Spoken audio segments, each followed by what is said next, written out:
Iremos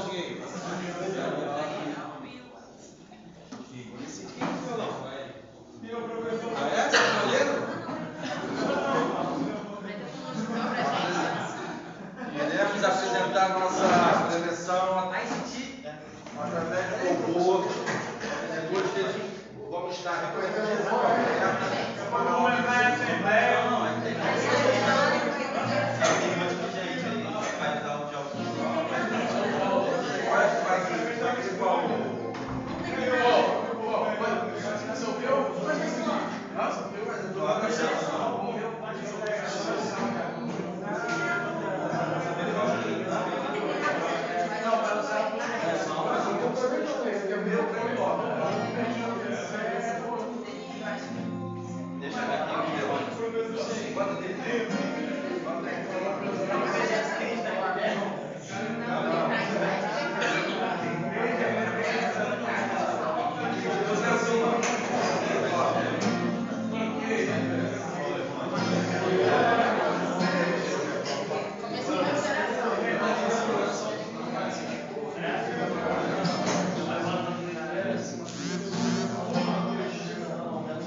Irmão, vai rolar um mistério aqui, hein?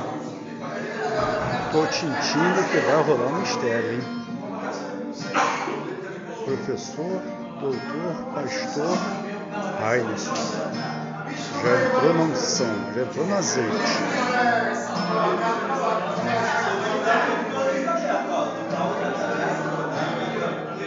Sem ensaio, ao vivo, a cores. Aí, a galera da faculdade de música que se cuide. Nossa. É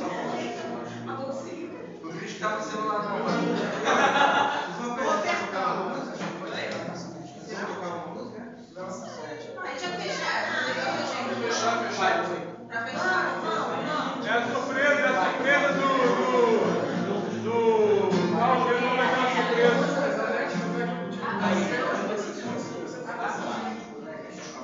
Então, pessoal, essa preparação. Narrando aqui, tô falando. Puxado de trabalho. Cara, depois de um dia de puxado, como meu irmão disse aqui atrás, puxado de trabalho. Todos estudaram, todos montaram a avaliação. Não vai ter edição não, cara. Isso aqui é uma coisa super natural. Vai ficar assim para a posteridade. Enquanto existir YouTube, serviços semelhantes, ao mesmo tempo, aqui a gente faz a mesa da comunhão aqui, ali atrás, no final da sala. Tem café, tem mate, tem Vinícius, os maiores enfermeiros desse país, tem Marlon, os maiores pregadores desse país, a melhor nutricionista desse país, a melhor comandante desse país. Olha só, cara. Tem Paulo Batista. Sabe o que é Paulo Batista? Esse cara é internacional, cara, pra quem não sabe. Esse cara tem aqui outro comandante aqui. É o homem. Nossa pedagoga preferida. Futura pastora. Um dos maiores enfermeiros do país. Vamos ouvir aqui agora a apresentação sobre a oração. A Alexa aqui, ó. Alexa, bênção pura. Vocês já sabem, nós iremos falar sobre a oração, que é a primeira preleção da parte sobre o labor teológico.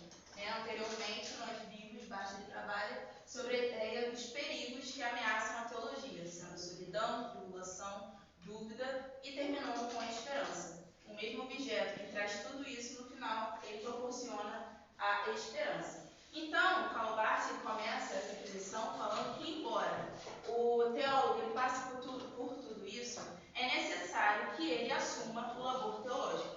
Labor esse que se inicia através da oração. Porém, ele também afirma que a oração não é apenas o início, né? Porque nós, às vezes, temos essa ideia de, antes de fazer qualquer coisa para Deus, nós vamos orar. Tem aquela boa ideia de cristão. Porém, ele traz a ideia de que o labor teológico inicia na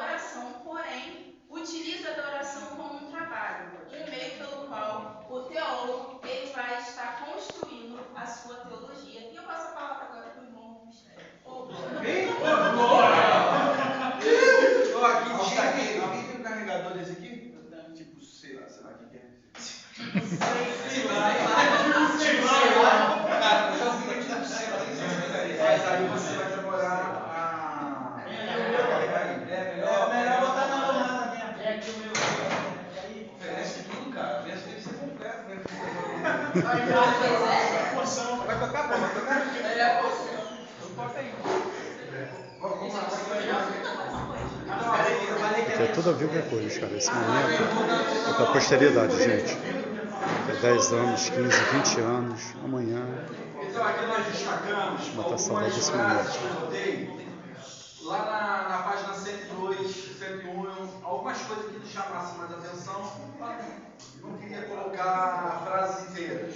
Então só para a gente desenvolver o trabalho, tá? Uma das coisas que o Bart fala na parte da oração, onde já foi falado em outras sobre a solidão, nessa parte aqui ele fala que é fundamental que o teólogo ele se isole, ele busque realmente um isolamento dentro do seu quarto para que venha buscar a oração. Mas ele diz também que o labor teológico só poderá ser iniciado e levado ao bom termo sob uma grande aflição. Ele toma por parte essa chama, por essa responsabilidade desse labor. E essa pessoa que se dispõe, os vocacionados se dispõem a estudar teologia, que ele pode entrar em uma grande aflição, como, ou seja, no seu quarto, no buscar a Deus, de se isolar, de saber ser confrontado com a palavra de Deus, né? E tanto a partir dessa isso, quando ele é confrontado, né, tem essa grande aflição, isso vai ser tanto de dentro para fora como de fora para dentro, né? O nosso eu, né, quando a gente começa a ler a palavra de Deus, quando começa a ser confrontado, a gente o pecado começa a se distanciar, a gente começa a fazer a vontade de Deus, isso gera uma grande aflição. Então não haverá graça nem vida, não é isso que eu quero ficar lendo, mas que ele diz que sem que nos curvemos, não haveremos de levantar. Então se trata a humildade do teólogo. Alguém mais quer falar? Né? Porque se a gente não tiver essa humildade, essa disponibilidade de você ouvir, de sentar e se curvar, não haveremos de levantar. E outra coisa que ele também enfatiza, que não devemos confiar na nossa força. E isso será uma grande derrota se confiarmos em nós mesmos, tá? Ele diz que na aflição se acha o culto, ou seja, quanto mais a gente pensa que está caído, que está desanimado, é onde que a nossa força vem quando estamos na palavra. Tá? Alguém? Ou pode ler o que vocês Na verdade, completar. Pode passar o que está. Não sei como é que está organizado aqui. Não. Você compartilhar os pontos que você. É uma conversa. Nessa preleção de parte, eu achei muito interessante 3 aspectos, né, que são gerais e eu achei que são principais. O primeiro desses aspectos é o reconhecimento. Que reconhecimento é esse? Primeiro, de quem eu sou, certo? De quem Deus é e da soberania de Deus também para que diz. Esse é o primeiro aspecto que eu vi, caramba, que assaltou os meus olhos. Outra coisa que ele falou logo no começo é que a oração ela é a base. Se ela é a base, é um questionamento que eu botei, que eu fiquei de fazer na minha apresentação, né? No que a gente tem investido o nosso tempo? Naquilo que é básico, aquilo que vai ser base para fazer as outras coisas, ou a gente tem gastado tempo, investido tempo em coisas que são acessórias? Se a oração é a base, volta aí rapidinho, o primeiro. No que você tem investido seu tempo? Passa daí. Dentre as preleções que eu escolhi foi a oração. Passa aí, por favor.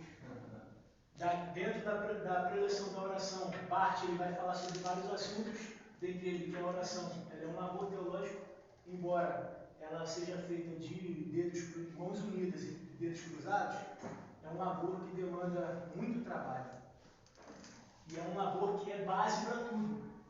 E se a gente não tiver oração como princípio, a gente vai incorrer no erro. Sacou? A gente vai incorrer no erro. Que erro é esse?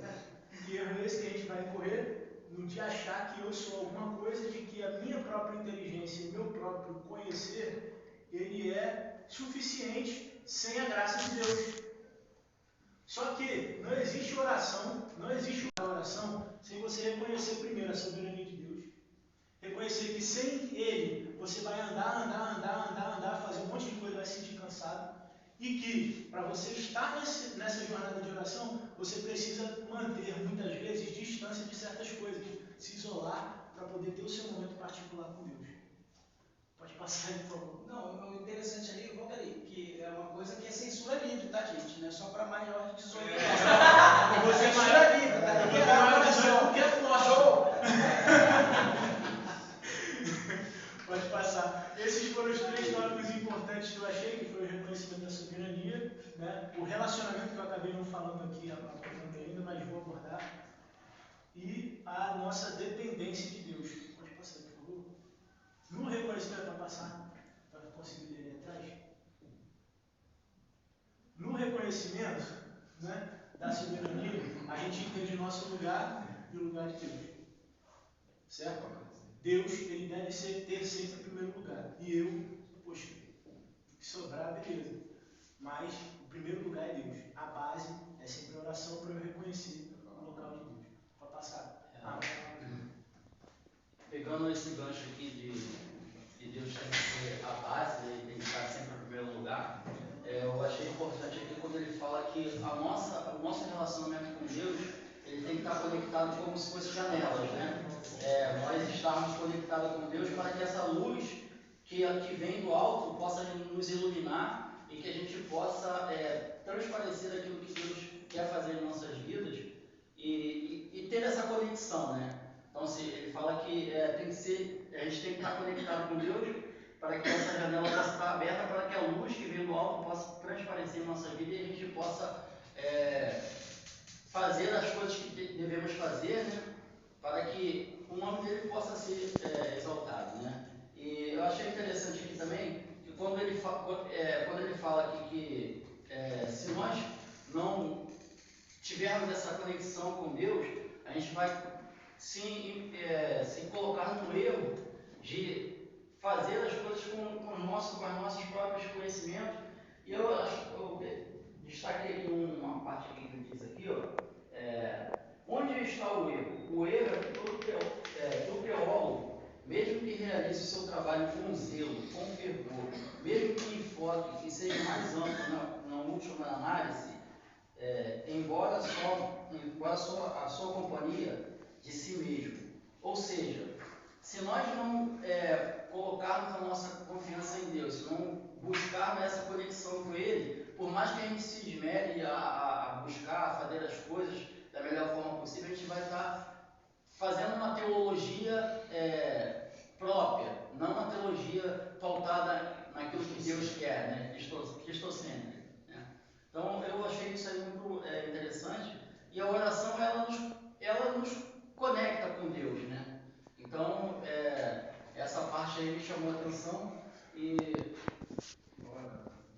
aí eu passo a palavra aí para eu queria falar desse hora et labora aqui, que eu achei muito interessante como é que ele faz essa analogia, porque não é só a questão do orar e trabalhar, mas entender que o próprio horário é o labore, então a própria oração é um trabalho. Então, quando o teólogo está ali na construção da teologia, ele vai entender que o trabalho dele é uma oração e é uma vida com Deus.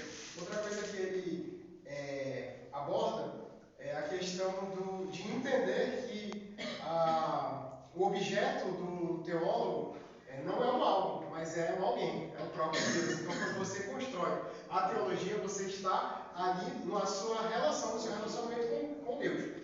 E uma coisa, outra que eu achei bem interessante, é que ele diz que esse labor, o labor teológico, ele se distingue dos outros, porque ele vai seguir o seu caminho, ele vai seguir o seu caminho, não vai seguir o seu caminho livremente, ou seja, você não vai construir uma teologia baseada nas suas concepções.